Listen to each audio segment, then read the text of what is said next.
In a few of my previous videos, I've talked about the underpainting method known as the Grisaille method. In this previous leaves video, for example, I showed how to do the midtone method, the tiling method, and the Grisaille method.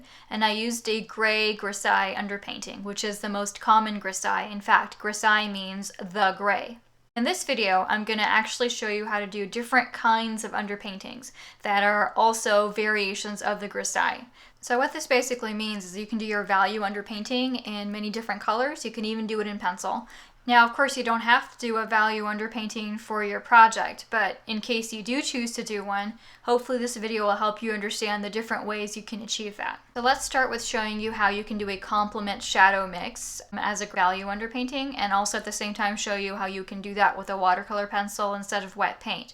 So this flower is going to be red at the end. So green is the complement of red, which is why I would choose that as the shadow color. And you can use a watercolor pencil or other water-soluble crayons or pencils because it's an interesting way to get little teeny areas shaded. So I've taken a damp brush to this pencil and I'm going to dissolve some of it on the paper, but not all of it, because I want you to see what happens when I take some of the shadow and it's wet and dried beforehand versus the rest of the watercolor pencil, which I'm just going to paint over dry with wet paint later on. Next, I'm going to move on to a leaf that I'm going to have a warm and cool yellow underpainting for. And this is actually going to help because warm areas come forward and cool areas recede. So if I have a warmer yellow that's more towards orange and a cooler yellow which has more of a blue or green tint to it, I can make some variation in depth just with those warm and cool colors. So with the leaf and the flower, both of them, you'll notice I left some areas white because of course some areas will have very little shadow and you don't want to cover up every area with color and shadow tones. So be sure to leave some parts of your paper white for the areas that are going to be lightest and brightest. And the next leaf is going to be done with brown tones, and so therefore this underpainting is called a brunaille, which means the brown. This includes any kind of earth browns or sepia tones, so anything that falls into any kind of earthy brown category, even certain kinds of yellows would fall into brunaille. The next leaf underpainting will be done in Verde, which, as you might guess, is a green underpainting. Now I'm just using an old copyright-free flower and leaf illustration here for my demo, but depending on your painting, you're going to have to choose which one of these color underpaintings suits it the best. So if it's a skin tone, maybe one of the yellows or the brunailles will look better. If the end result is going to be a flower or a leaf painting, then maybe the Verde would look better. And as I've been rambling, I've moved on to the Grisaille, or the gray value underpainting, which is what I've shown in previous videos. Now this will give the cleanest look for most illustrations, so it's the most popular.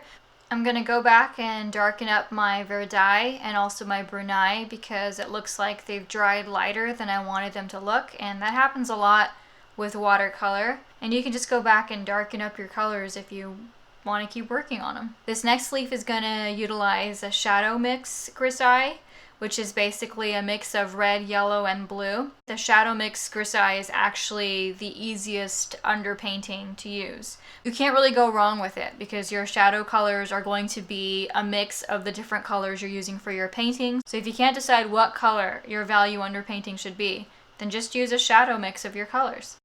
Since I did show a gouache Grisaille underpainting in my other video, I'm not going to show it here, but since I have not shown any ink Grisailles in my previous videos, I'm going to show an ink one here quickly. You can paint watercolor over your ink Grisaille, but it doesn't layer very well, so I would not suggest using an ink underpainting unless you're painting ink over the top or something like gouache.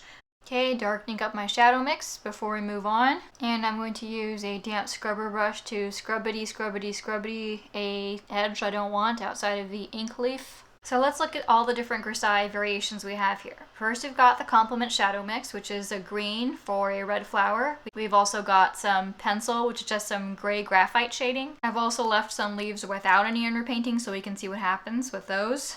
We also have a warm and cool yellow value underpainting.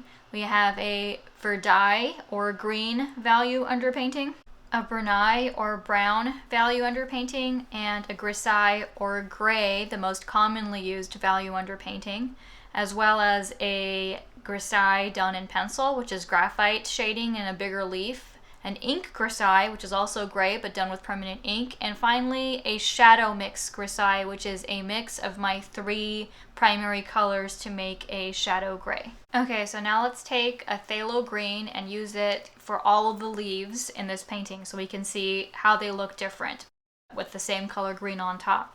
So this first leaf has straight hatching in graphite, and the second leaf has stippling dots in graphite, and you can see both of them show up as a sort of dirty-ish gray graphite underneath as a shadow. Same thing for this smudged graphite in pencil, and I think all of these look a little bit dirty in comparison to paint Grisailles. Moving on to the warm and cool yellow Grisaille, and you can see that the yellow does show up as a lovely lighter green underneath the phthalo green, and you can of course add more yellow over the top if you want, but having the yellow underneath does provide a nice glow.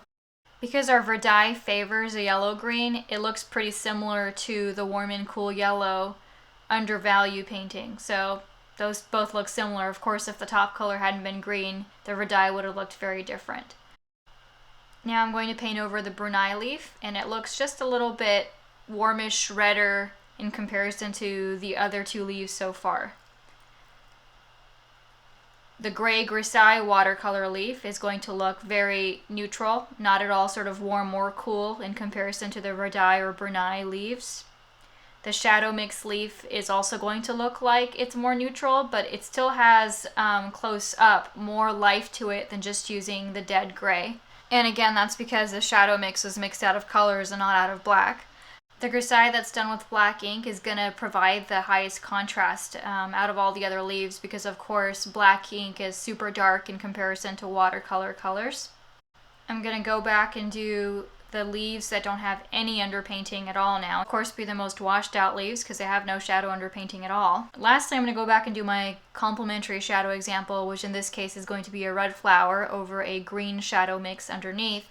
And it had a watercolor pencil underneath it, so you can see that where I had already wet the watercolor pencil, it sort of left the green shadow, and where I didn't blend the watercolor pencil beforehand, it sort of disappeared. Now you know that you can do all sorts of Grisaille variations, so your value underpaintings can be in all sorts of different colors and also in different media. Hopefully you'll have some fun trying out different sorts of Grisaille variations for your paintings.